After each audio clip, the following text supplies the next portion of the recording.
hate to spoil your fun. There's plenty of time.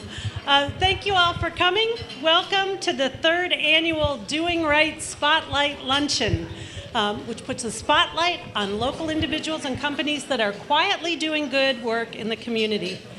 I haven't met everybody here, but I am Ann Bayless, the Dean of the John B. and Lillian E. Neff College of Business and Innovation. And the Family Business Center is one of the most successful outreach and engagement efforts hosted by the college, as many of you may know as members, and is led by the very capable Angie Jones and her team. Let's give a hand.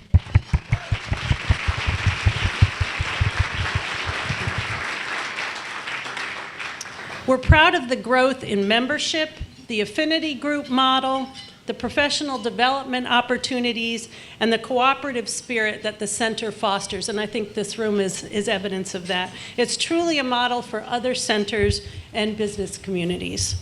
Thank you all for coming today, and we're very excited about the turnout. It's always an honor to come together and celebrate businesses that are doing good in their communities. A special thank you to Donna Martin, who I'll introduce later, for her continued support of this event. Before I invite her, I would like to take a few moments to recognize some of our outstanding students. That's part of this event. As you know, the purpose of this event is to highlight family-owned and privately held businesses that are making a positive impact, sharing their stories in hopes of inspiring others. But this afternoon, we also want to recognize the incredible contributions of our students who are making a difference in their own ways.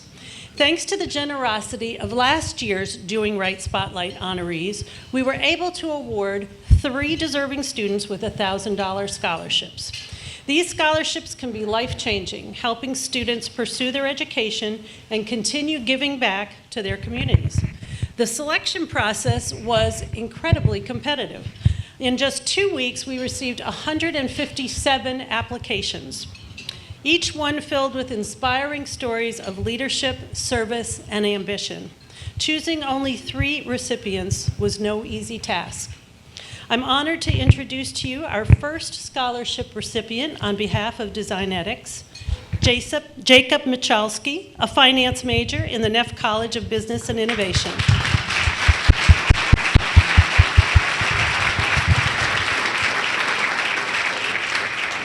A little about Jacob. Beyond his academic achievements, he has demonstrated an incredible commitment to mentorship and community service. One of his most impactful experiences has been coaching young athletes in football, teaching them the values of discipline, teamwork, and perseverance. Jacob believes that success isn't just about talent, but also about hard work, responsibility, and strong character. In his own words, and I quote, "Coaching has allowed me to positively shape the younger generation, instilling qualities that will benefit them both on and off the field." Jacob's commitment to leadership extends beyond sports.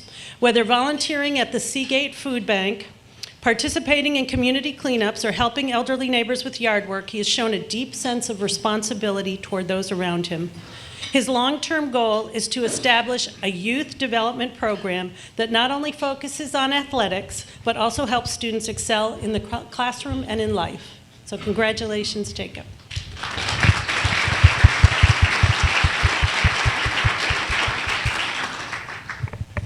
Our next scholarship recipient is on behalf of Jupe Mode, Favor Ohazu, a biology major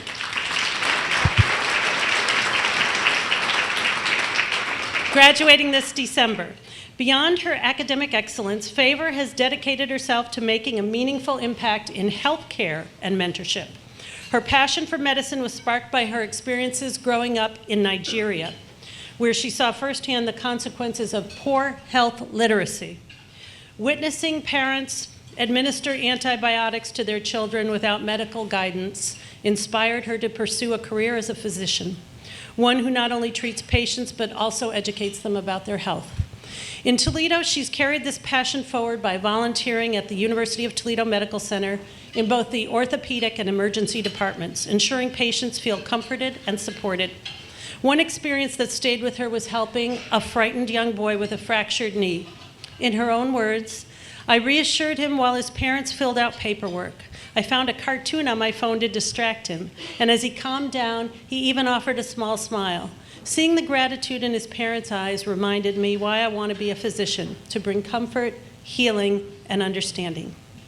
Favor's impact extends beyond the hospital. She is deeply committed to mentoring students through Big Brothers Big Sisters of Northwest Ohio, where she teaches leadership and communication skills to elementary students. She also serves as a student advisor for the African Peoples Association, paying forward the mentorship that helped her succeed when she first arrived in the U.S.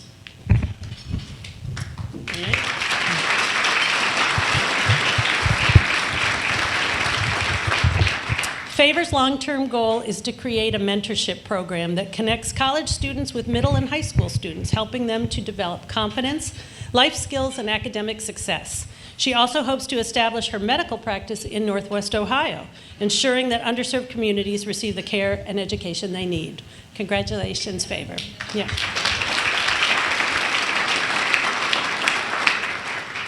Chiramiri Izuchukwu is our finalist, our final scholarship recipient. And that is on behalf of SSOE. Chimiri is a nursing major, and her passion for healthcare is driven by her deep-rooted belief in community support, shaped by her upbringing in Nigeria. One of Chimiri's most impactful contributions was tutoring struggling students at her former school. As a valedictorian graduate, she knew she had knowledge to share. But she quickly realized what these students needed was more than academic help. They needed someone who believed in them. In her own words, many of these students had given up on themselves, and their parents had given up on them too. I worked with them 4 days a week, drilling subjects and figuring out learning styles that worked for each individual. At the end of the program, more than 75% of them achieved excellent results, shocking their parents and their school. Seeing their confidence grow was one of the proudest moments of my life. Her commitment to helping others doesn't stop there. Whether carrying groceries for an elderly neighbor or volunteering time to make someone's day a little easier, Chimiri has always been motivated by bringing joy to those around her. Her ultimate goal is to create an NGO in Nigeria dedicated to caring for aging individuals, sick children, and those without access to proper health care. She also hopes to work as a travel nurse, bringing care and comfort to communities in need worldwide. As we celebrate these 3 remarkable students, we're reminded that acts of generosity, mentorship, and service create ripples that extend far beyond any one person. Thank you again to Jupe Mode, SSOE, and Designetics for making these scholarships possible and for investing in the future of our students.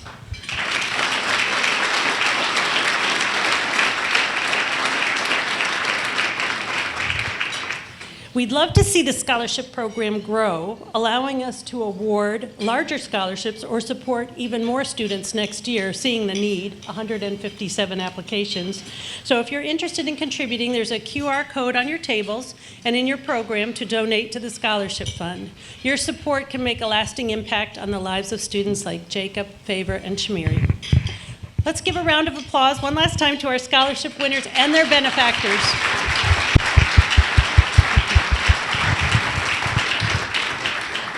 And speaking of benefactors, I'd like to thank Donna Martin for her ingenuity, foresight, and philanthropy.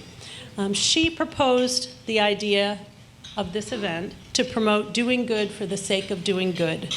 She's also agreed to fund this event for 5 years and endow the program in her estate. I'd like to invite Donna to come up and say a few words, and we thank you from the bottom of our heart.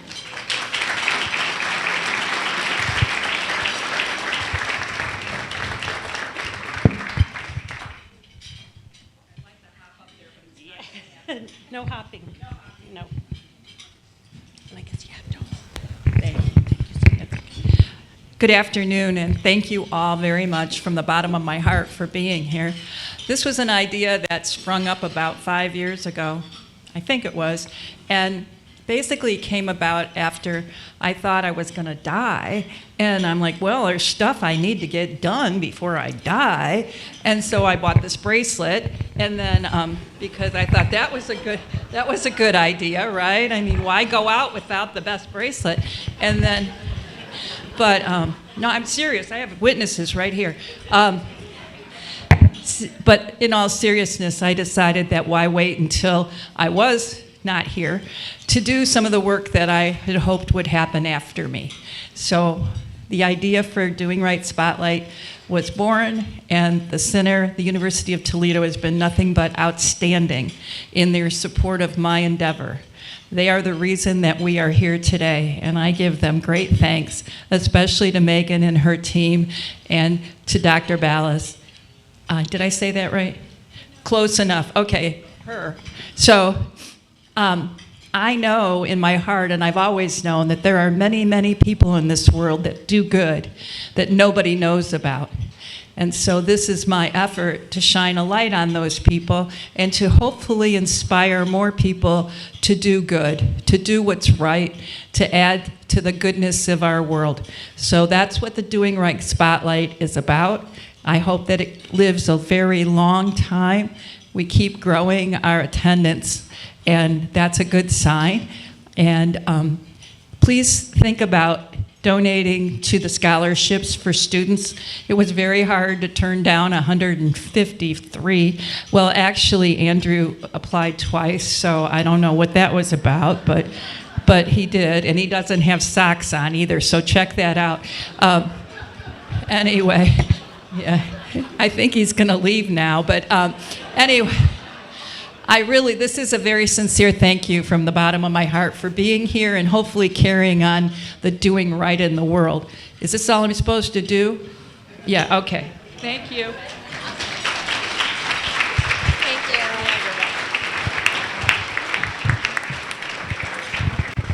All right, thank you, Donna. For those that don't know me, I'm Angie Jones, Director of the Family Business Center, and I am excited to welcome you to our third annual Doing Right Doing Right Spotlight. So that's 3 amazing years of this program. And again, I cannot thank Donna enough for getting the ball rolling on this. So this year, as I mentioned, we received so many incredible nominations. It blows my mind how much good is happening in our region, often quietly and under the radar. So what may seem like a small doing right act to a company can be really life-changing for those on the receiving end. So I read through the nominations, and choosing just 3 seemed like an impossible task. Thankfully, I did not have to do that. I could step back and let our judges take that challenge.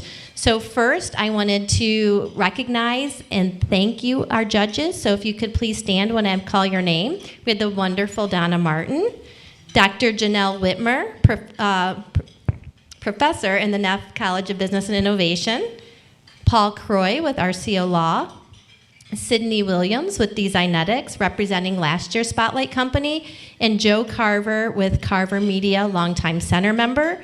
And I know how busy you all are, and I truly appreciate the time you took to review, to discuss, and to debate all the nominations. So thank you very much.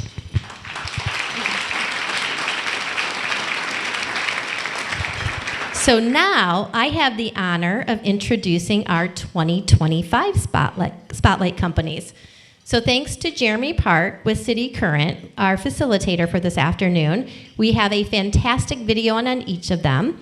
We'll show those now and then dive into the panel discussion. So as you're watching, if a company comes to mind that you'd love to nominate for next year, you'll find a QR code on your table. This will take you to a pre-nomination form where you can submit the name of the company that you believe deserves recognition. At this point, you're just submitting the name, and then when the official nominations come out for 2026, which will be the month of November, then we'll send you a reminder to submit the full nomination. So I know after this event, a lot of people are like, oh, I meant to nominate them, but I didn't see it in November. A company comes to mind, jot it down. We'll get in touch with you in November with the full nomination information. So here's what you've been waiting for, the 2025 Spotlight companies. So the first video up is longtime center member in third generation family-owned business, Principal Business Enterprises. So a little bit about Principal Business Enterprises. We are a 63-year-old business started by my grandmother in 1961. I'm the third generation to run the business, and we have operated for those 63 years really under a strong mission. Our name, Principal Business Enterprises, that principle is the ethics version of the word. And so our mission statement today is we strive to operate at the highest level of business ethics and to uplift, enlighten, and enrich the lives of those we serve. So we think about serving two groups of people. The first group is our consumers. So for those who don't know what Principal Business Enterprises make, we make adult incontinence products, so adult diapers. And there are a lot of consumers out there that are underserved by sort of the standard products that you find in the grocery store. So we make products that meet the needs of those who consider themselves to have heavy to severe incontinence. That could be either on the wearer side or on the caregiver side. The other half of the mission, we want to uplift, enlighten, and enrich the lives of our employees. We call them our associates. You know, we try to do that in a lot of the normal ways. Obviously, to create a job that makes a material difference in somebody's life, you have to pay them fairly and have great benefits. And so this is one thing that we do, but there's really a lot more that people need. And so we spend a lot of time on training of our supervisors and our managers, because at the end of the day, almost more important than what people are paid is how they're treated. Are they respected when they come to work? Does somebody care about their career? Does somebody care about them as a person? One of the maybe more entertaining things is when I started about 8 years ago, I went up to our second floor and I looked out the window of the second floor and I saw a billboard. We've alternated back and forth between thanking our associates, recognizing our annual award winners, and talking about some of the products that we have out there. So just a little thing that we can do, but you know, when you see your face being recognized at 14 feet, it's something different. So in 2006, my dad, who was running the company at the time, my dad and mom actually were running it as co-CEOs at the time, started the Principal Business Fund, which was a fund that they put money into every year out of the profits of the company. And then they created a group of associates, of employees of the company, who were able to determine where that money would go. So what nonprofit organizations would be recipients of the fund. And so every year, this group of people, and it changes, the directors, they solicit nominations from employees across the company to give up to $5,000 to nonprofits that mean something to those associates. And so over the last 20 years, the fund has distributed quite a bit of money to over 90 nonprofits. So we're constantly looking for ways to improve the lives of our associates, to make a material difference in their lives. And one of the things that we've done recently, or we were spending energy on, and this comes, you know, from spending time talking with our associates to understand sort of what are the day-to-day struggles that they're dealing with. And it's probably spoken about less than adult incontinence, is the extent to which our associates experience violence in their daily lives. And I'm talking about domestic violence, intimate partner violence. It is a thing that our associates struggle with that they often do on their own. So it's a place where we think that we want to lean in for our associates to help them deal with the challenges that they are dealing with in life. So one of the places that we've looked to support our associates who are struggling with domestic violence is an organization called Cocoon, which is a local organization to Bowling Green. So Cocoon is Wood County's domestic and sexual violence agency. So we serve survivors of domestic violence, sexual assault, stalking, sex trafficking, and then we also do some work with adult survivors of childhood sexual abuse, as well as sexual harassment. And so our goal is to ensure that anybody in the Wood County community that is experiencing those types of victimizations have easy access to the supports and the resources that they need in order to be able to find safety and justice for themselves and their families. Cocoon has been a past recipient for a PPE fund grant. I also volunteer on their board of directors, and we've partnered with them to develop this great program called Champions of Change. And it was really meant to bring into other industries, other businesses, so that we could educate associates, frontline leaders in many aspects of domestic and sexual violence. So we did a year-long campaign with the Cocoon. We launched it here at PBE, and they're actually rolling it out in other places. We trained our frontline supervisors in bystander, intervention, intervention as well as trauma-informed care. And then we had a series of videos, materials, articles that could help educate our associates as well. We wanted to create and support a zero-tolerance workplace. One of the things, that has been really awesome for us is that as we continue to build this partnership with PBE, when you walk into their facilities, it is very clear that they're a safe space for survivors. It's very clear that they care about individuals who are experiencing domestic and sexual violence. So as we think about benefiting our associates or caring for our associates, obviously salary and benefits make a big difference. But the real important thing that we can do is to help them meet the challenges that they face in their everyday life, whether that is domestic violence or food insecurity or any of numerous other challenges. And what's interesting, what we found is that as we do more to support our associates, we found that has a trickle-down effect of them spending more time in the community supporting others, whether that is engaging with nonprofits or serving on boards or participating in the Alzheimer's Walk or any of the other activities around the area. It pays itself forward. And so this is one more great reason that we feel it's the right thing to do. It has a multiplier effect on the community.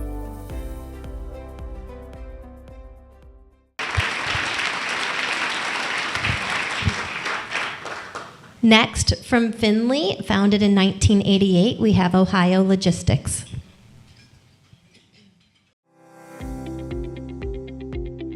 Ohio Logistics is a public warehousing transportation company that started in 1988. We started with 40,000 square feet. We were part of an industrial park that the city of Findlay and its business leaders at that time felt it was best to develop to help bring more jobs to Findlay, Ohio. About the same time, Honda had made an announcement to go to Marysville, and we thought that we could help bring a supplier campus to the area to service Honda, and then evolved into other things. So we've been blessed. We started a company with 40,000 square feet. The building that we're in today was actually the building I started in. I actually went to a local retail store and bought 4 folding chairs, a folding table, a typewriter, fax machine, had to rent a porta pot, and started unloading trucks. We're a little bit bigger today. What was our initial warehouse operation today is our corporate office. We're in 4 other states. By the end of 2025, we'll be close to 10 million square feet, 450 plus associates. I was reminded last night, actually kind of just reminded myself, if you will, that the type of culture that we've wanted to develop from day one. Unfortunately, we had our administrative manager at our Trenton, Ohio operation lost her husband unexpectedly in Trenton, Ohio. It's about 3 hours away. We wanted to attend the services. And, I was talking to an individual outside of our company and that we originally had a meeting with, or I was supposed to have a meeting with last night.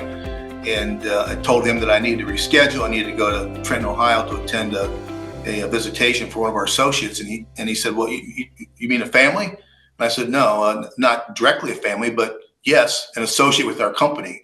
And they lost someone in their life. They lost a husband at a young age. And we felt it's our responsibility to show our respect for that individual. And he just kind of looked at me and said, you're going to drive 3 hours. And I said, if I had to fly 8 hours or whatever it is, I'm going to be, our family will be represented by us at this individual's time of need. And that's the culture that we want to develop with all of our folks. We want to use our eyes and ears. We want to ask questions. But if individuals have children in sports or cultural, whether it is sports or whether it's a choir or something, we want to make sure we know that so we can recognize them. Times of marriage, we just had an associate just had a baby, their second child. It made me feel really good that we were one of the first ones that they sent a picture to. I know people talk about it a lot. I think we practice the family atmosphere.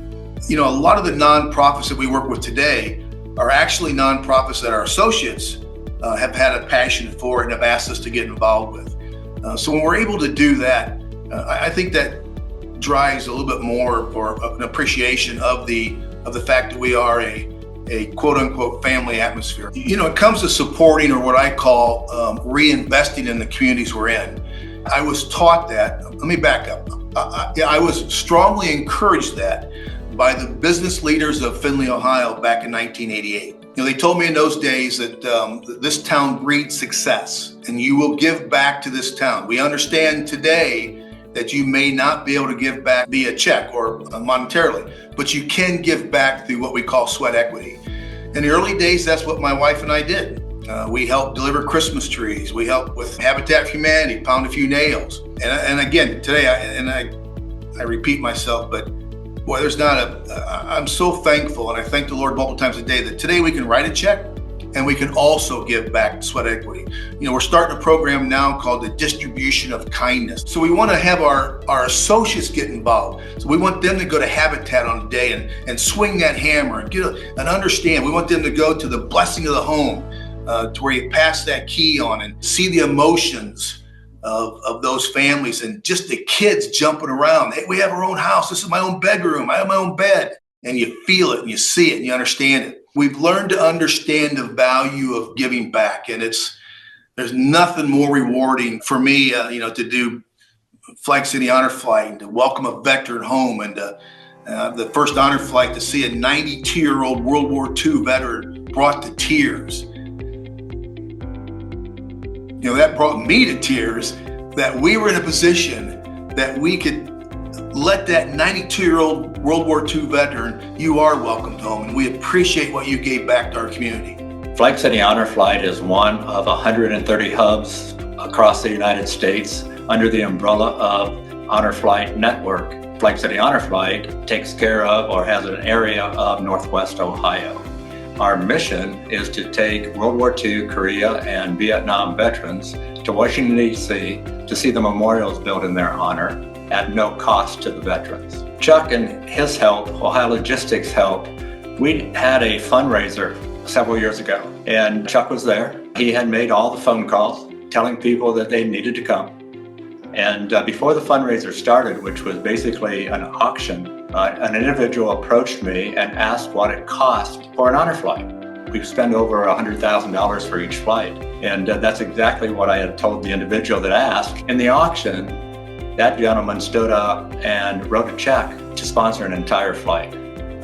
So Ohio Logistics' impact, Chuck's impact on our organization is monumental. I'll tell you, my wife and I made a commitment, good Lord willing, and our customers and our associates give us the opportunity to do this. We're going to make sure we always give back. We're going to make sure we always reinvest in our community.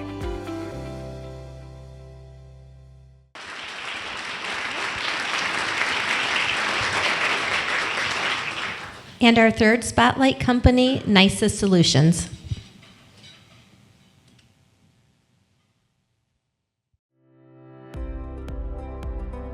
Nysa Solutions is a provider of manufacturing execution software and process automation. Ultimately, what we're doing is solving challenges for our customers through technology. We're headquartered in Maumee, Ohio, where most of our team members reside, but we also have team members in the southern part of the U.S. and in Mexico to support our customers in those areas. We support manufacturing organizations all across North America. Very early on, we established the Nysa Solutions core values, which are to be passionate, united, and thankful. And it's really neat to be able to see our team members live out those core values. We like to recognize those events when they happen in our quarterly meetings. We have a profit sharing program that really allows all of our team members to share in our success. And we really try to make sure we're giving back to the community. Because being thankful is one of our core values, we really want to make sure we're living that core value. And one of the best ways we know to do that is to give back to charitable organizations and others in our community to help improve situations. You know, for me personally, I've been involved with the Victory Project, had the opportunity to visit their facility and participate in some of the nightly dinners that they have with all of the students there. And it's very impactful to see the students, to see how engaged they are in the process there. Victory Project was founded in 2009 as an alternative to the street for youth. And that's our vision as well. We want to create an alternative to the street for young people. Out of the blue, I got a call from Kevin saying they're really mission driven and they want to give back to the community and they'd like to just stop by and drop off something to us. And it's really a funny story because, I don't just interacted with him online, got a chance to talk to him a little bit. And this is in 2021, they show up, the whole family's there, get to meet their family. And when somebody gives me an envelope, I'm hesitant to open it in front of them. I just feel like that's not the right thing to do. But at this particular time, we are running a shortage in our fundraising. We are about $25,000 short of that year's budget. And so, I'm like, whatever this is, I'm grateful. So I sensed at the moment they wanted me to open it. They didn't know that either. They didn't know our number. I would not share that necessarily in public. And so I'd say, thank you so much. Great to meet you guys. Man, I really appreciate it. Talk to their family for a few minutes. And I go upstairs and of course I immediately open the envelope, and it's well over the amount of money we were needing. Besides the donations, which are huge and helpful, they're sharing our mission with other people. And that's so, so important to our growth. And each year since 2021, their contributions have increased. And every year I'm just blown away that we don't know what they're going to give. We're just grateful. And every year they supersede what I think they're going to do. One of my favorite contributions to the charities that we're involved with was Habitat for Humanity Playhouse build. We built a playhouse for a child about a year and a half ago over the summer, and we built a large playhouse. It was pretty cool to put together, work with our entire team. It was an all-day event. We painted it, and at the end of the day, the parents of that child brought the kid over just to see the excitement on their face. I think was pretty incredible. But again, it was a great event for all us here at NYSUS, and then to be given back to the community and given back to a child that brought a smile to their face, I think is priceless. Cherry Street Mission, we're a big supporter of them. We toured their facility a long time ago, and it's really what's great about Cherry Street Mission is the fact that they're not just providing a warm bed and a meal for people. They're really focused on the rehabilitation. Cherry Street Mission Ministries has been a Toledo anchor institution since 1947, and today we offer, homelessness services, just like everybody thinks about Cherry Street, but we also offer a continuum of care, which includes mental health care, career training, and so many other case management opportunities for individuals to be able to move from shelter with us into the community and have a whole and holistic life. NYSUS Solutions has been an amazing partner investing in Cherry Street in so many ways. We discovered NYSUS Solutions through one of their staff members and developed a relationship. A relationship is one of our core values at Cherry Street Mission Ministries. And through that relationship, NYSUS participates not only helping us be funded for our operational needs every single year, which is awesome because it's not a grant that's tied to specific activities. It is given in a way that we can use that money in any way that's needed at the mission, which is so fundamentally important for a nonprofit to be able to use that money in the best way that's needed at the time. NYSUS also participates through volunteering with their staff, and that is fabulous because it's just a deeper way of understanding who you're participating with and who you're investing in. I would say in general, and you might find this out from Anna at Cherry Street Mission, we kind of like to be in the background. Like we're not super like, oh, we need to do this because we're going to be on social media.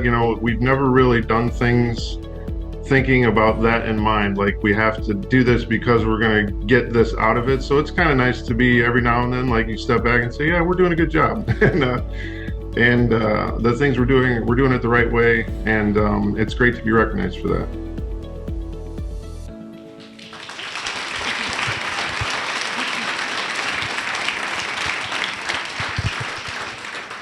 So I had the pleasure of meeting most of our panelists Monday night, and they are an incredible group of people backed by amazing companies. So I'm really looking forward to this panel discussion.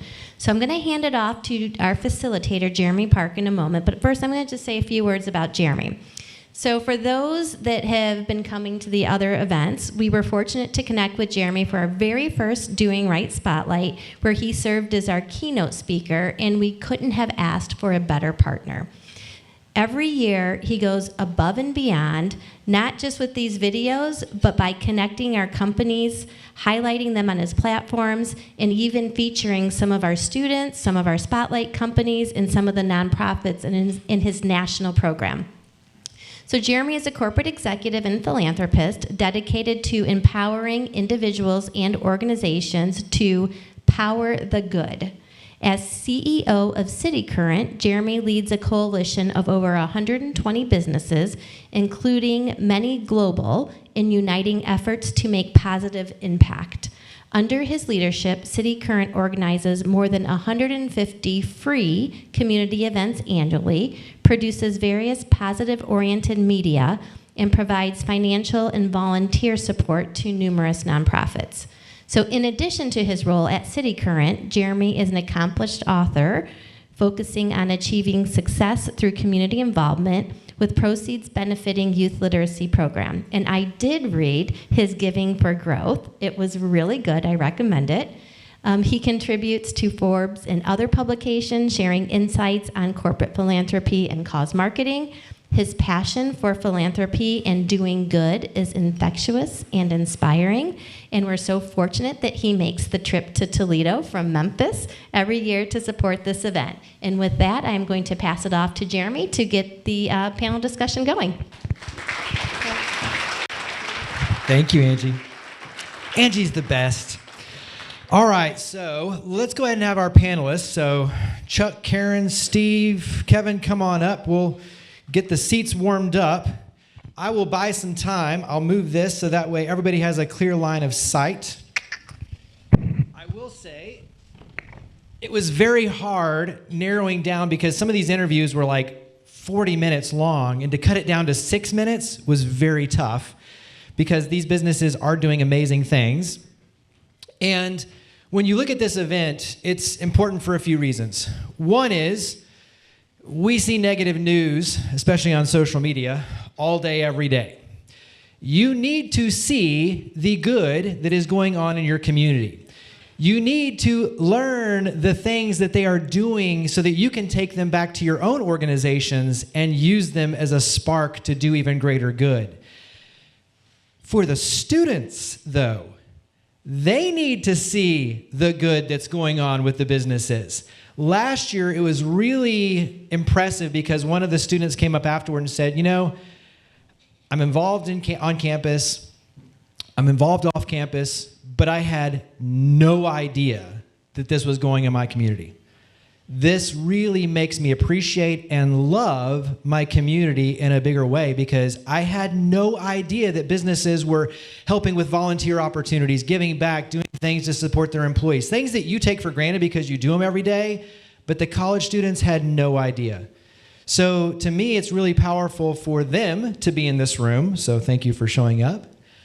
But also, too, just like you heard before, it's important for you to see and hear the good news of what they're doing, right? Like, this is your future. And so many times you get caught on, oh, they're students, they're a number, they're a face maybe on social media or a picture on a wall. But when you're in the room together and you have a chance to hear their story and what they're doing and the difference they're making, it connects on a deeper level so that you care. The thing we talk about with volunteerism is when you're serving in the city, you're around others who care about others who care about the community. They're going to care about you. You create connections, meaningful, deep connections that then will invest in your future.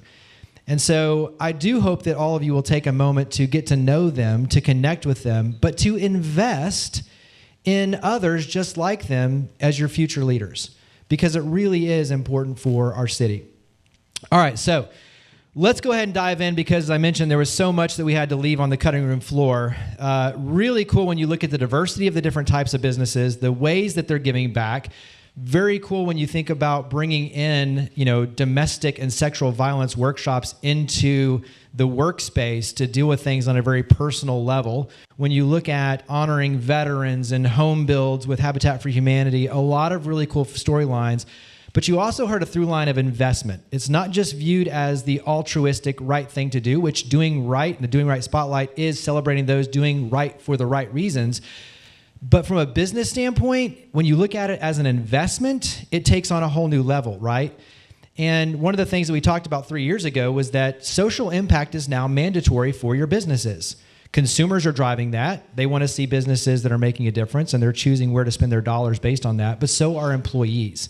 And so when you start realizing that, yes, it's the right thing to do, but it also is a powerful growth opportunity for your organization, it takes on a whole new strategic mindset.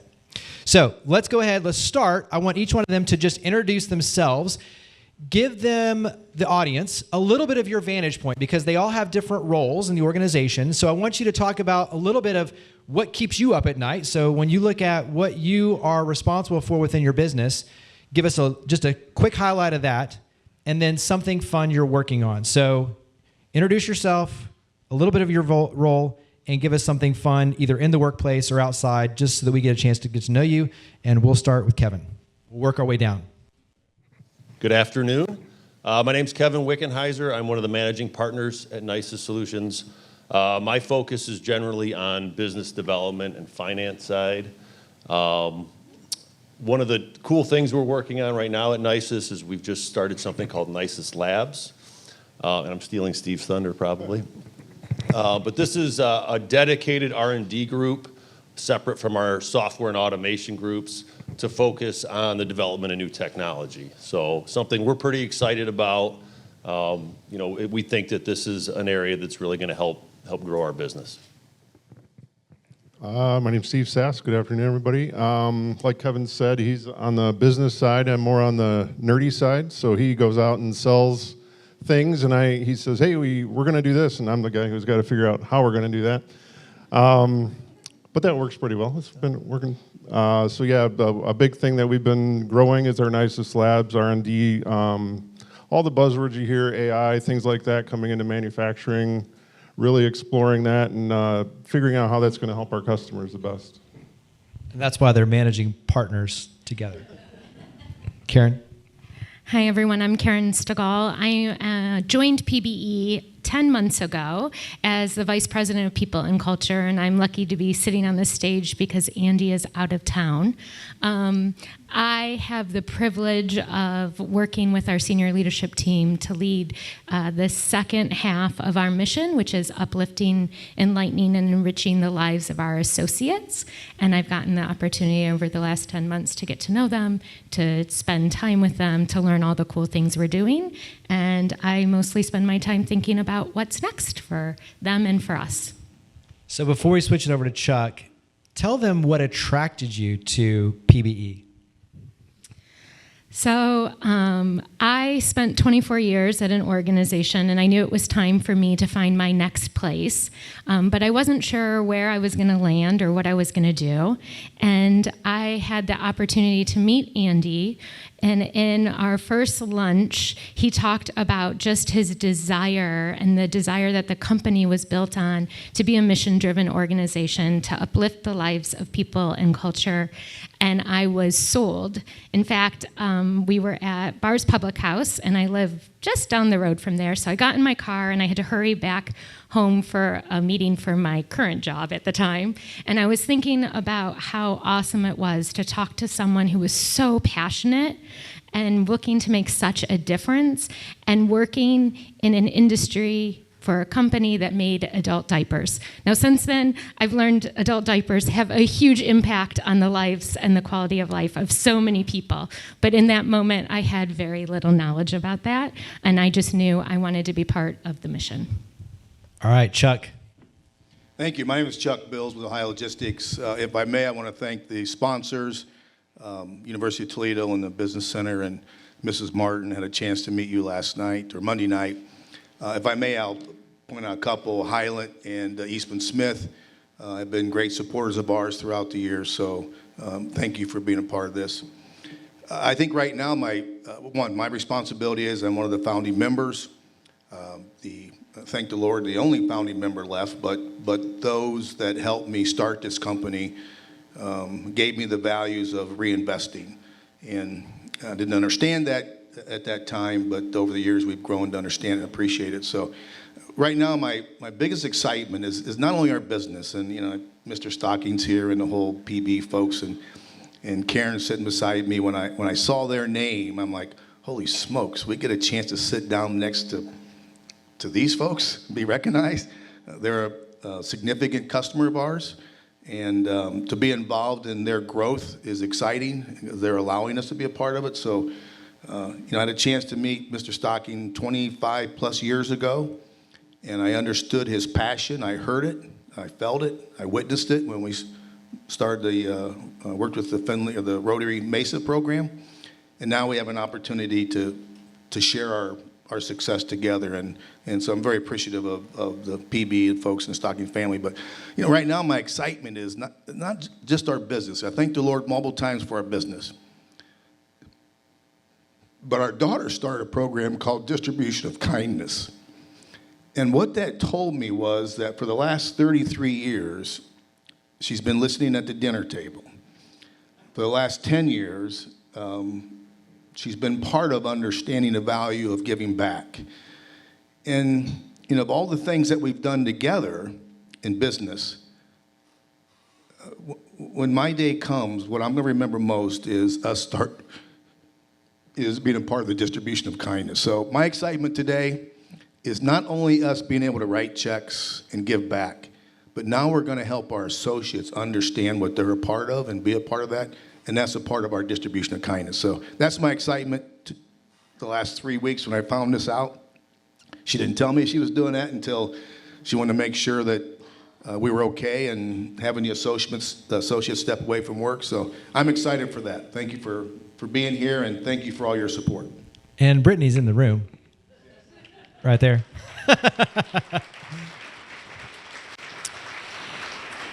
All right, so before we dive into how culture has shifted and volunteerism and some of the other amazing nonprofits you all work with, give us a quick glance when you look at challenges that you and your company face. And they can be, obviously environmental, external challenges. They can be internal challenges. Give me an idea of one or two of the challenges you face with your business and what you are doing as a solution.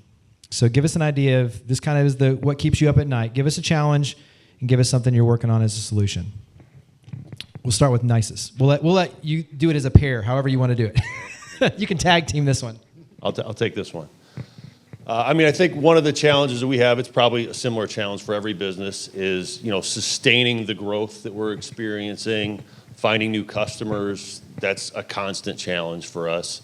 Some of the industries that we support are going through some changes, have some uncertainty right now. So typical spending that they would be doing is kind of frozen right now. What we're doing to address that is really what we've always done. We've always grown through our reputation. So pretty much all of our business comes through referrals or repeats. So we try 1,000 different marketing things and none of them ever work. But it's always a referral. Hey, you did a good job for us there. So now let me introduce you to these folks. Or I switched jobs and I want to bring you to my new company now, right? So I think focusing on what we can control, which is our reputation and what we deliver for customers, is how we're trying to address that challenge. Karen? Well, I don't think it'll surprise anyone that the HR person up on the panel is going to talk about the challenge of retaining and attracting talent.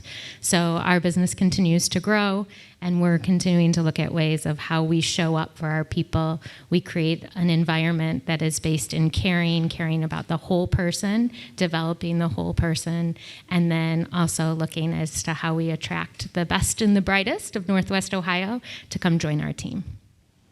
And Chuck?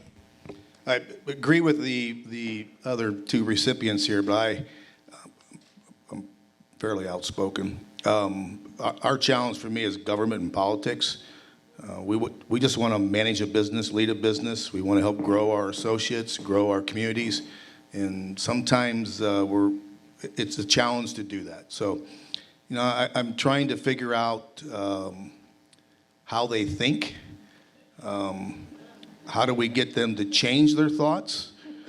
So that's where I'm at. But my goal, and obviously today it's a very political environment. But as I think back through all the years, there's always something that from from a restrictive or a governmental perspective that has delayed in our growth and or restricted some of our growth. So our goal is to better understand that. I don't mind saying find ways around it, because at the end of the day, with respect to this room, our goal is to help PB continue to grow their business. As they grow, they give back. As we grow, we give back. Is to help Hylant, to give more business to Hylant so they can continue to hire the professionals that they do.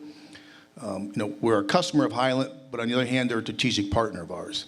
They help us better understand our risk, not only for us, but for our customers. So for me, today is trying to understand how to continue to grow our business in an environment that's a little bit challenging right now.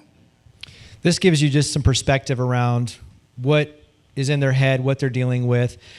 We're going to flash up on the screen a phone number. It's my office line, but it receives text. So I'm going to have my phone up here. So I've got a lot of questions that have been crowdsourced and even my own. So I'll work through some of these, and then we'll start sprinkling in some of your questions. So if you have questions, text it to that number, and then I will weave that into the conversation. So let's talk about corporate culture. We saw a lot of it on the screen in terms of the family dynamics, being there and supporting each other. Talk about how your culture has shifted, if at all, or how you've been intentional coming out of the pandemic. When you look at remote workforce, in the office, managing through, talk about just what you've seen with your culture shift over the last 3 to 5 years and how you've been able to kind of manage that. So once again, we'll kind of take it with niceness first. So we'll let you two bounce. I would say it's definitely more commonplace. Virtual meetings, in 2020, I would say that was probably, why don't we just all get in the same room? And it's definitely just more commonplace to say, let's do it virtually. We have people in the office doing virtual meetings and they're in the next room sometimes, which is silly, but it happens. But just being more accepting to, different employee situations. We actually have somebody who just had a baby, and she's working from home every day, and just being more accepting to different people's situations and what works for them.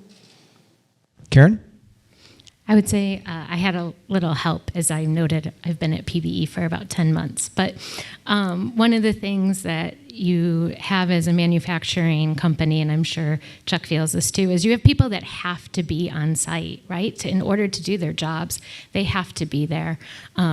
I would say, though, over the last several years, we've also become more open to what does a hybrid approach look like for those individuals who are in roles where they can be done remotely, and then where are we really intentional about how we do in-person communications and in-person gatherings to ensure that we're still building a community together across all of our locations where our people sit.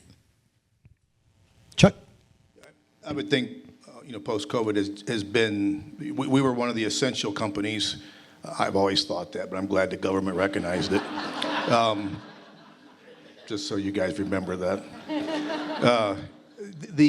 Was the atmosphere of working. We had a lot of folks that felt as though they could stay home and work. And in our operation, our forklift operator can't work from home. Our truck driver can't work from home. So I never felt it was fair. Although we had administrative folks that could work from home, I just didn't think it was fair. So it has taken us time to explain the value and the importance of us all being together. To the point, there's nothing better than a face-to-face meeting. And we have to encourage that nowadays because they got into the habit of, this, what do you call it, Zooms and Teams and all that stuff. And I want to sit down with someone, I want to shake their hand and look at them face to face. And we're starting for that to come back. It was a pleasure. I keep bringing up PB because they're here, but we had a face to face with Ann and her team the other day, and I'm sitting there thinking, geez, this is fantastic. None of this team stuff. Especially you got a background that's flickering all over the place, and I'm not focused on what the guy's saying. I'm like, what the hell? Fix your screen. So it is the face-to-face. It's getting folks back into the place of business and working with us collectively. And hopefully it can be the best of both worlds. All right, so we're getting some great questions already coming in. So question for the panel: how do you manage workload distribution and burnout among your employees as they wear multiple hats in your organizations? So we'll work our way backwards. So Chuck, start with that one. It's a good question. In our business, we do wear several hats. So it's the opportunity in training our folks and letting our folks see the value of wearing multiple hats.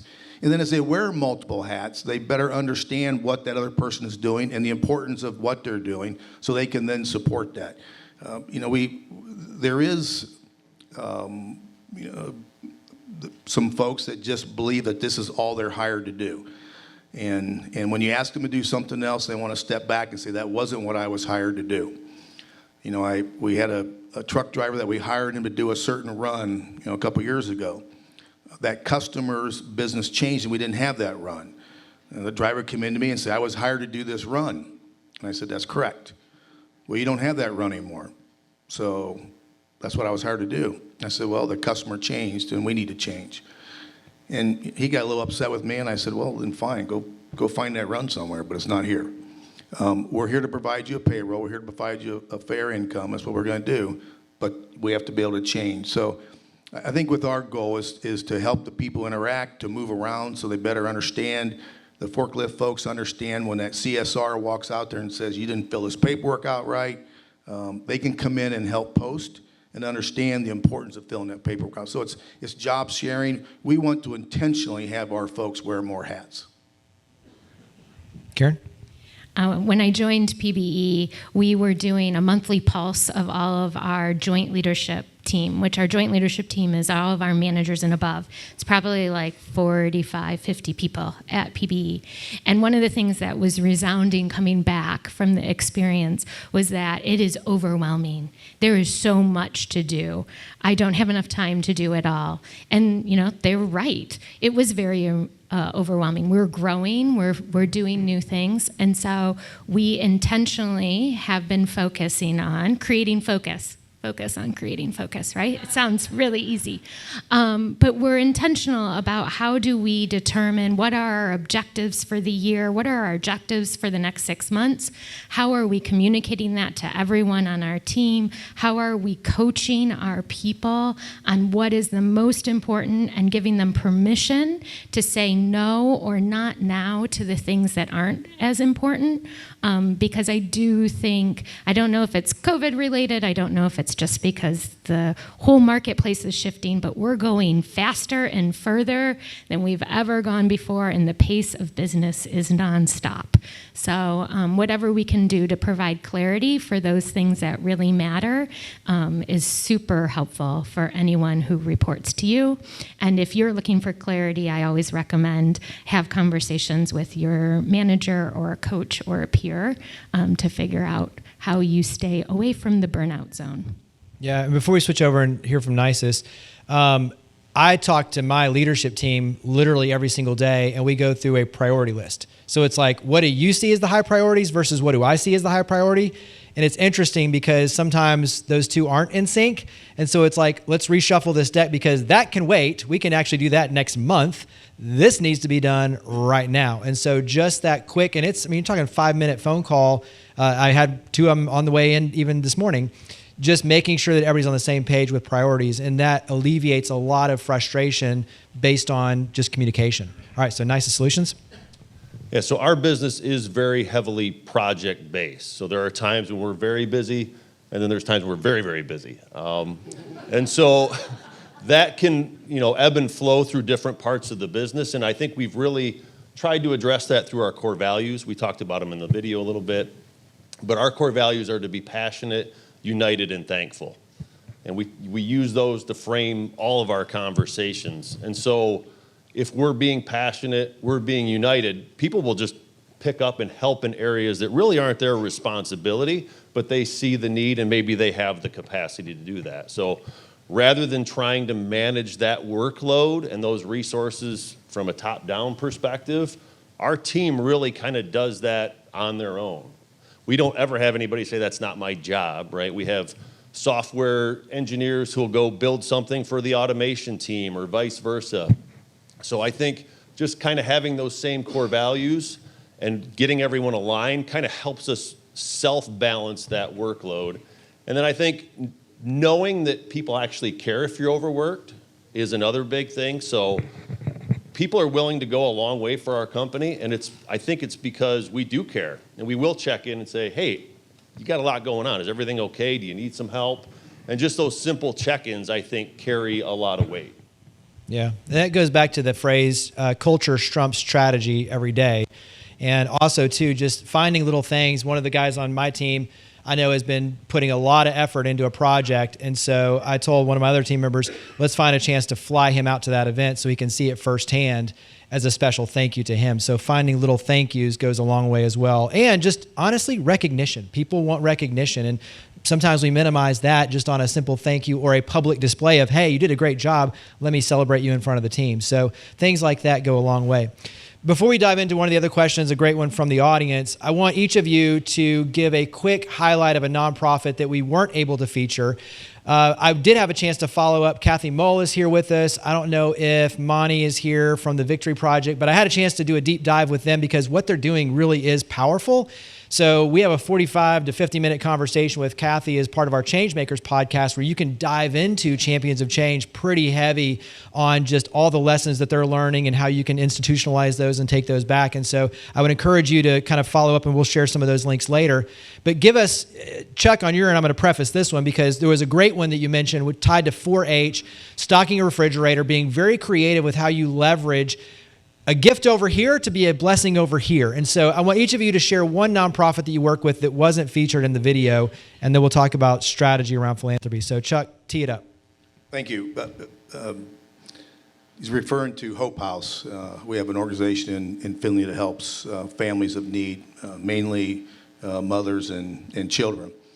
And as they had reached out to us to seek financial support, I wanted to get to know them, so I went to the organization and I could see and feel, understood the need. The question was going to be how do we meet their need?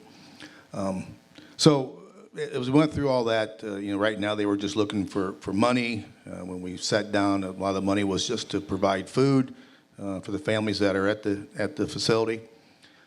It happened to be the week that 4-H was going on, so I'm out at 4-H and talking to the students and young men and women with their livestock, and happened to talk to one that's heard our name, and which he was a good young man. This young man was sharp. He talked to me about the auction coming up and said, I'd like for you to buy my cow. I hear you do a lot of stuff. And I got home that night and I'm thinking, wait a second, if we buy that cow for him, that'll benefit him. Then we can process the cow and give the fresh meat to the Hope House. And I thought, that's a home run right there. And we started that. And so Jeremy's talking about that. It was, when we bought that cow and you see that young man, in this particular case, it was a young man, his smile, his parents coming up telling you thank you, and then he tells me all the time and effort to take care of the cow. I had to remind him that you realize this is going to be on someone's table here in the next couple months.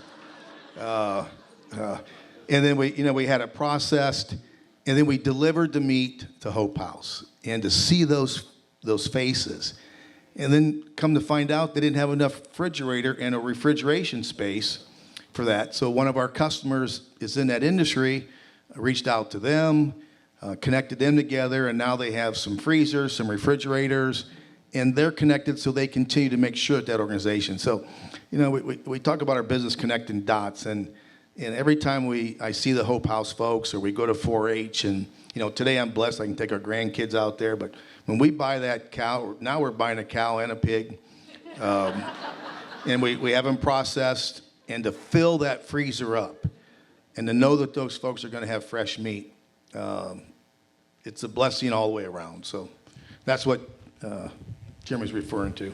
Yeah, and it just shows you the creativity and, being intentional. It's like, okay, connect this dot over here, and now everyone wins. So, Karen, carry that forward.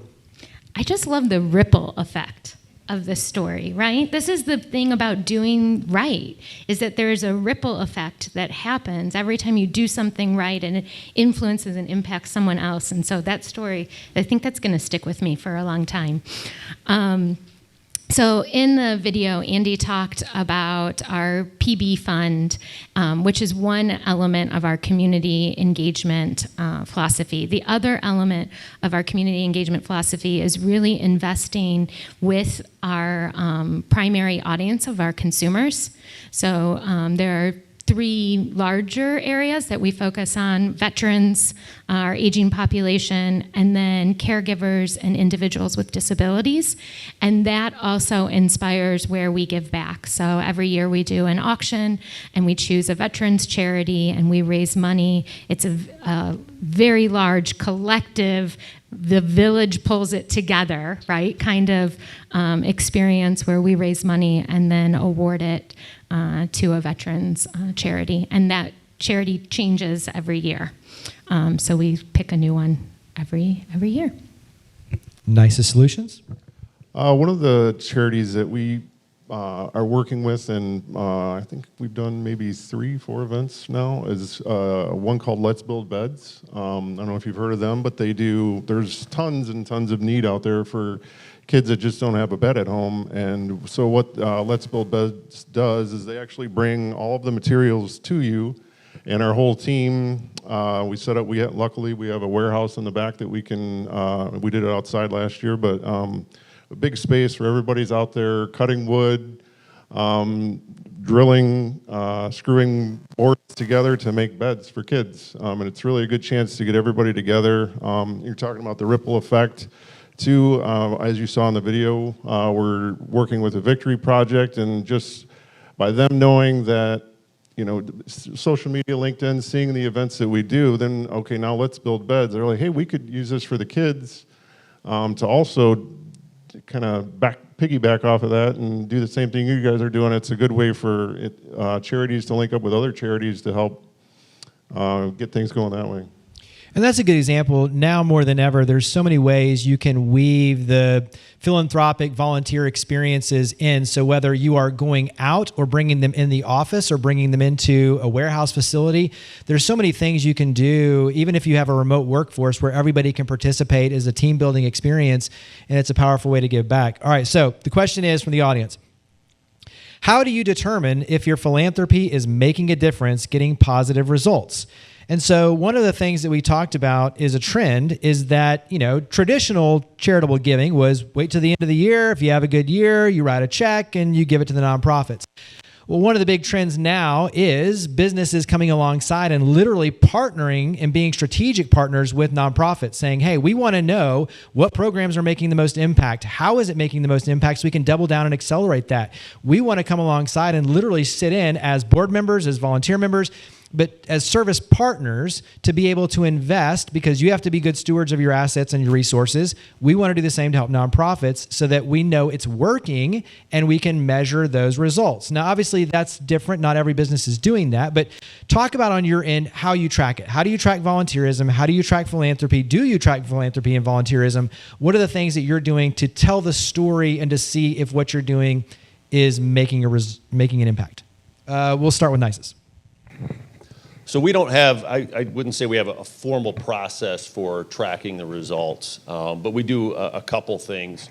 One is we have a dedicated philanthropy coordinator, Stephanie Sass, who makes a huge difference, because for us, a lot of times other needs of the business take priority. So having somebody who's dedicated to that, to making sure, hey, we've got our quarterly event we need to do. Hey, I talked to this organization, we can support them. That's huge. Another thing we do is we try to be intentional with the charities that we're supporting and look for ones that are making, an impact that you can measure. So some, good examples, Cherry Street Mission. Obviously, there's an immediate impact of giving somebody a meal and a bed, but there's also a rehabilitation aspect to that pays off far into the future.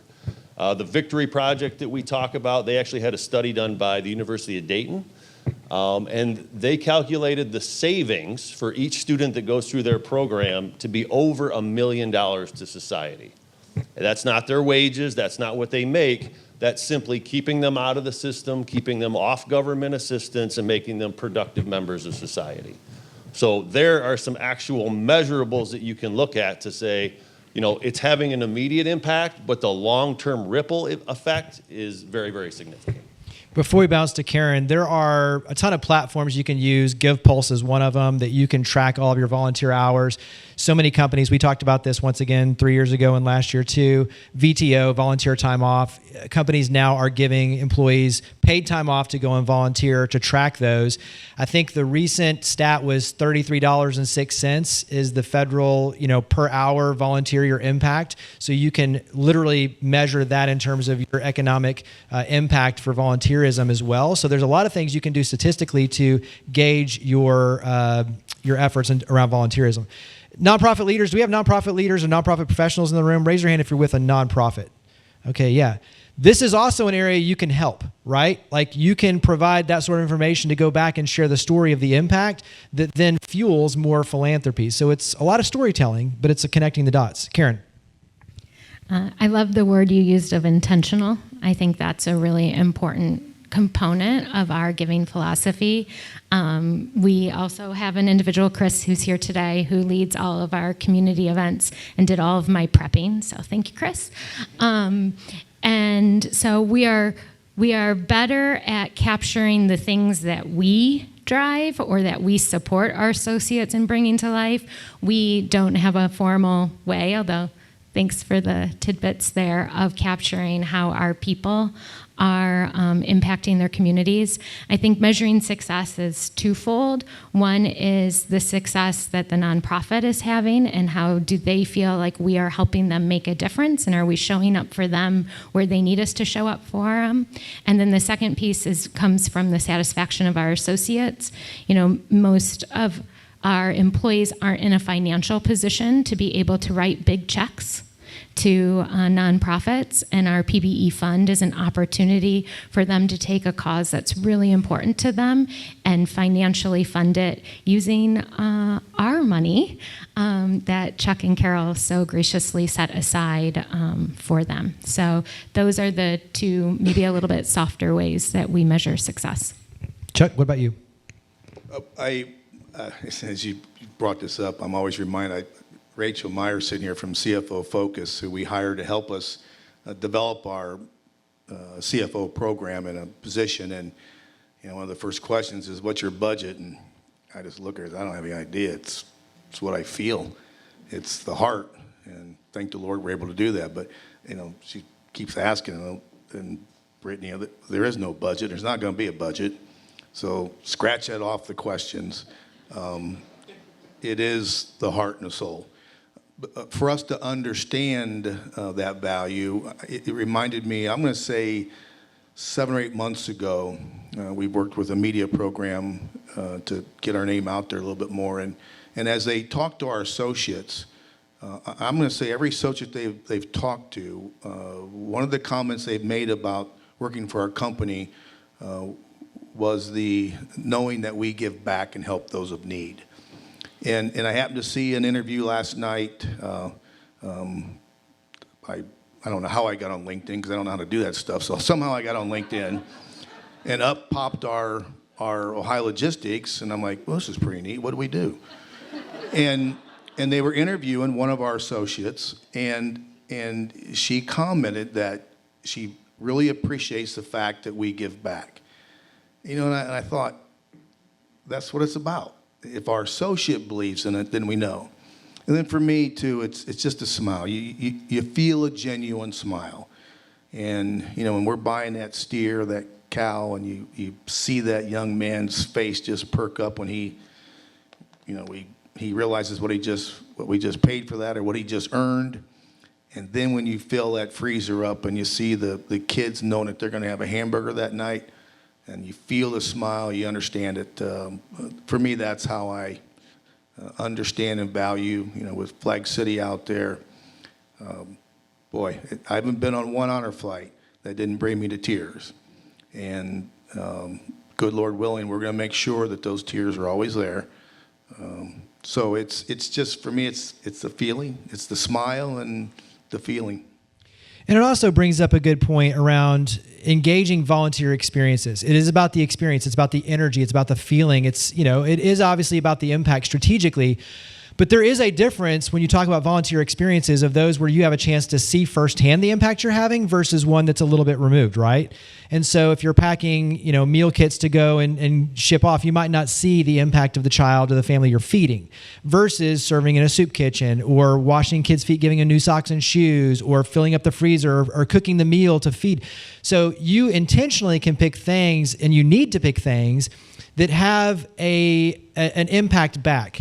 Especially for your team, because when you talk about the power of volunteerism, because this will lead me into the question, is when they can see the impact of the results, they become that much more likely to go and want to volunteer again, right? Like when you see the impact you're having firsthand, you see the smile, the child light up, you want to do more of that. It warms your heart.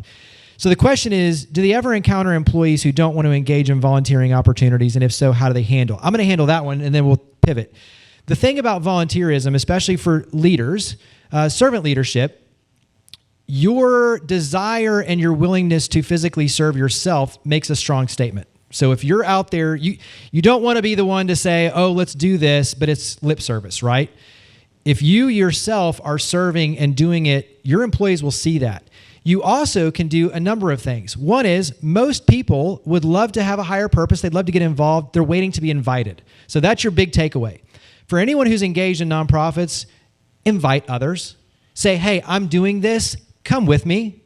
Because most people will not just raise their hand and say, I want to go and serve and reach out to an executive director or volunteer coordinator and go do it. But they will follow a friend, follow a coworker, follow a boss who says, hey, come with me. And when they do and they enjoy and they see that impact, it is like fire to their soul. They will do more of it. So you have a very important role in leading by example, but also inviting. And that does not have to be a title. That doesn't have to be the CEO. That can be anybody. So many people I know have literally built their careers out of being the one to say, I'm going to organize volunteer days. I'm going to organize nonprofit tours. I'm going to invite others. And it grows into a job, full-time job with their company because they take a leadership role in activation. But for those who don't see the benefit, many times they either haven't been exposed to it, they've had a bad experience in the past. Unlike a restaurant, if you have a bad experience, you might not go back. If you have a bad volunteer experience, you might not volunteer. Oh, volunteer isn't for me. It is, though, if you set it up on the front end as a powerful opportunity. So that's where a lot of this really is strategic, but it leads to very powerful outcomes because as a volunteer, you shape your leadership, you shape your connections. It grows exponentially for you personally, professionally, and spiritually. All right, so let's pivot. So we saw in the video the power of investing personally in people. It's one thing for professional development, but one of the things that you saw that was very different than even the last 3 years is the personal, right? Like we see that our team has domestic and sexual violence like problems, and we want to do something about that personally. So talk about from your vantage point, some of the things that you're doing beyond professional development that are much more personal to pour into your team. So what are the things that you're doing personally? And Chuck, you kind of alluded to this too on, we're going to be there for the funeral, but what are the things that you're doing to connect personally, to develop personally for your team? That's a tough question. I think it's now that we're starting a distribution of kindness, and we're going to be alongside our associates, swinging a hammer or packing that freezer, or whatever it is. We with Flag City Honor Flight, they have guardians. So Flag City Honor Flight allows us to have our associates participate to be a guardian, and when they come back and they tell me that I had no idea, and they want to continue to be guardians, it just tells me that's working. So I think when for me is working side by side our associates, getting our associates more involved, and then they become where they want to do that more. They realize that they don't have to write a check. Just being, in this case, just being a guardian for Flag City Honor Flight, just swinging a hammer for Habitat on one day. And we encourage them. You don't have to write a check. Fortunately, between your work and your productivity and your efficiencies and our customers, we're able to write a check. but by you volunteerism. We're just trying to grow more volunteerism. And today, and I meet with higher education quite a bit. I think there should be a class on volunteerism. I think there should be a class on philanthropy because they don't understand that. I had a group of seniors from the local university, and as I was talking about philanthropy, and I could tell they didn't understand that. So I invited them to a day with Habitat, and they swung a hammer. They met the family that was doing the sweat equity. They came on their own to go to the blessing of the house and the blessing of the key. And they didn't have to. They were there on their own to do that. And their passion was, now we understand it. So now I talk with Habitat, and there's I don't mind saying, a University of Findlay Day where they're swinging hammers. So I think encouraging the volunteerism, having them follow you, giving them reasons to go out, on a higher level. When we go to an organization, a fundraiser, we started, I think we started in Findlay, Raise the Paddle, and Bob and the Flag City folks are aware of this. I don't mind saying, I look around the room, and I know who has the capacity. I don't mean that disrespectful, but I know who has the capacity to raise a paddle. So I encourage them to raise a paddle along with me. And it's worked. So, part of that, Jeremy, is to your point, is getting those folks to the event and then showing them that you have a commitment, encouraging them to have a commitment from that level, and then from an associate level, working right beside your associates so they understand the value that we take into it as leadership, and then the value that they end up seeing and receiving themselves.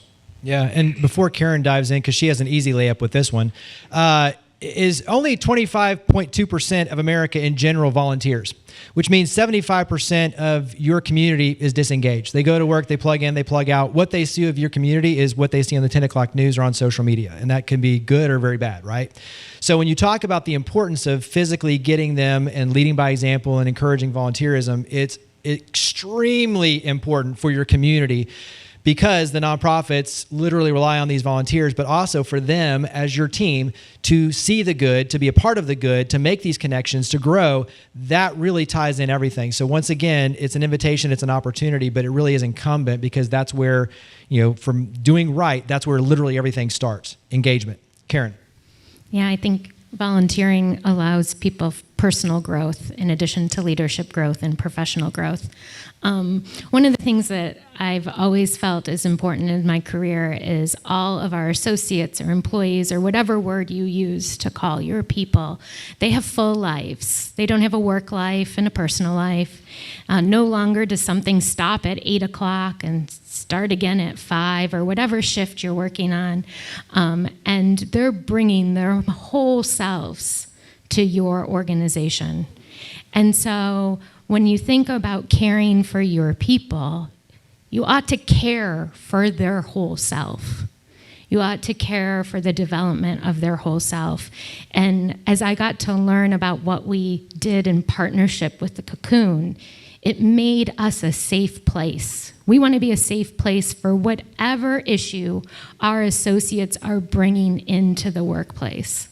There's a lot of sensitivity training HR does around like what you do say and what you don't say, and don't cross this line, and careful you don't get yourself in trouble. But there's one rule, and that is show up and care about your people and what they're going through and what they need. And if we can help our supervisors, our leaders, and our colleagues to understand how you notice when something might be going wrong, how you are there for someone and you hold space for them, how you help them navigate to whatever they need. You don't have to solve, right? We're not solving all the things, but we are most definitely a safe place for people to come, so we can help them figure out the help they need and the steps they need to take. And I think that transcends domestic violence, but boy, was that an amazing place, an amazing gift we were able to give our people to deal with this really pervasive need in our society. Before we switch over to Nicest Solutions, one, very brave of them to do that, right? To bring that in-house, to make it mandatory for the team to go through. One of the things, I hope you watched the Changemakers episode with Kathy, but one of the things she brings up is they do a special training for the leadership team first, before they roll it out to the whole team, because what they find is that as soon as you start rolling it out to the team, they start coming to you saying, hey, I'm dealing with this, right? It opens up the floodgates. And if you're not prepared for how to handle that conversation, then it can not be as helpful. So very strategic, once again, on just as you're thinking about how do we do these sort of things, there's resources out there and guides and experts that can help you integrate this in a very strategic but effective way. All right, so Nicest Solutions? I would say personally, really is just being creative, like always thinking like how can we get people more engaged. Early on in the days of Nicest, I don't know who had the idea. You can take credit for it if you want. We had the idea that we decided we were going to we wanted to give back and donate financially, and how do we get our employees engaged in that process? And we decided, all right, we didn't want to just say, here's the charities we're giving money to, that's it. So we decided to take and give every employee and say, everybody has $500. You have to decide, any nonprofit, charity you can donate your money to, but you have to decide. And I think aside from the money, it's just taking that moment of reflection to say, what's important to me, getting them in that mindset, and that kind of transcends into, all right, now I'm thinking that way, how can I volunteer? And one of the ways that we did for volunteerism, that was, I think with the help of Jute Mode, we said we had a whole bunch of t-shirts printed, and in order to get one of those t-shirts, you have to volunteer. Just things like that, trying to get people engaged. Hey, how'd you get a shirt? I want a shirt. Well, in order to get a shirt, you got to volunteer. Things like that. Bribery never hurts, right? So. Yeah, bribery always is effective. Yeah, it's amazing. Gifts go a long way. All right, so quick 30-second soundbite as we wrap up. Each of you give them words of encouragement. So when you look at the videos, the lessons you've learned, volunteerism, the importance, give them a quick bit of encouragement. Chuck, we'll start with you.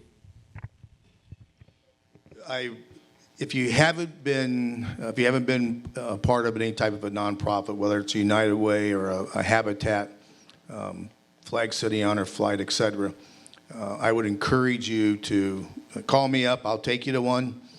Bring your checkbook. But you just need to take that. I mean, a lot of the folks that I've met with that I knew had the capacity, they had never been to an event. And once you got them to an event, and then they felt it, they heard it, and then their hearts opened up. So if you haven't gone to anything of that nature, and it doesn't, there's so many out there, I would encourage you, again, use your eyes and ears. You'll hear people talking about it. We're all in this room, we're all giving folks. We're all passionate folks. So I would encourage you, if you haven't done anything, to try it. Again, call me up, call Mrs. Martin up. Once you do that and you feel it, and then you'll just want to continue to do it. For me, people ask me when I'm going to retire. I don't have any desire to retire. One, I love doing what I'm doing. But secondly, I'm afraid that I would become disengaged, and not just from work, but from helping those of need. And that's something I don't want to stop. Karen, words of encouragement. I would say find something you're passionate about, something you believe in, and figure out how you incorporate it into your life, whether it's through work, whether it's through your family, your friends, your community, but that will fuel you and your sense of purpose and your reason for being. And then Steve or Kevin, which one of you? I think it can be overwhelming when you look at the need that's out there, right? There's need everywhere. What I would encourage everyone to do is just be open to what your gifts are and how those can complement other organizations. We're pretty good at manufacturing and technology, but really we can use that to support other organizations. So just, be on the lookout for how your talents and gifts can benefit some of those other organizations. So let's give a round of applause to our honorees for the Doing Right Spotlight 2025. They'll hang around a little bit afterward. We'll do pictures over there so you can ask them. I know there were questions on AI and all sorts of other stuff, but I want to personally thank Donna Martin, the Martin Family Foundation, University of Toledo Family Business Center for doing all of this, for doing right by hosting and producing the Doing Right Spotlight. And now I will turn it over back to Angie, who will close us out. Yes, thank you, thank you. That was wonderful. Thank you. So I just have a few quick thank yous and call to actions. I'm up here without my notes, so I'm going to hope I get through all of this. But again, it goes without saying thank you to Donna for supporting this program. Thank you to the College of Business and Innovation for supporting us, for supporting this program. Thank you for all you do. Thank you for everything that you guys do. I know there's a lot of volunteerism and good things happening out in the community, so we appreciate that. I want to say thank you to our staff for making this happen. Megan O'Brien does so much for this behind the scenes. You have little place cards on your table of a new website that she created if you want to go and read more in depth on all of these stories. Thank you. We have a new staff member, Steve Hardy, who joined the center 3 weeks in, and he has hit the ground running. Thank you. And Eva Curtis. They're really kind of the force behind what makes this event happen. So, and thank you, Jim, for all your technical support. So, call to action. Few things. Number one, do good. Buy the cow, right? You know, go out there. Yes, partner with your. Did I lose? Are we done? Partner with your local nonprofit. Support your employees. I think they've given a lot of great examples of things that you can do that relatively easy that you can do that make a big impact in the community and with your employees. If you enjoyed the event and you want to support this event, sponsor this event, we would love to get this program endowed. On your table, there are 2 QR codes for you could either donate to support the Doing Right event for the next few years, or you could donate to support our student scholarships. So we are able to give more than 3 out. Like they mentioned, we had 153 amazing applicants, and we would love to give more in way of scholarship. We also, I did not mention earlier, but we had a group of students here helping us with registration check-in from PSE, which is a business fraternity in the College of Business and Innovation. Some of them are still back there. We appreciate you very much. A group of them are going to, I think 35 of them are going to a national conference at the end of this month. Costs $650 per student. I think that's a great example of something that's not that much to a business, but would make a huge impact to them. So if you want to donate or help their cause, help get them to that conference, feel free to reach out to any of them, or feel free to reach out to me, and I can help make that happen. There are cookies in the back. Feel free to go grab some of those, coffee, take them on your way out, and don't forget to pre-nominate someone. Anyone that's on your mind right now, put it in the form. We'll reach out to you in November. So thank you, everyone, for coming. Thank you, our panelists, Jeremy, Donna, everyone.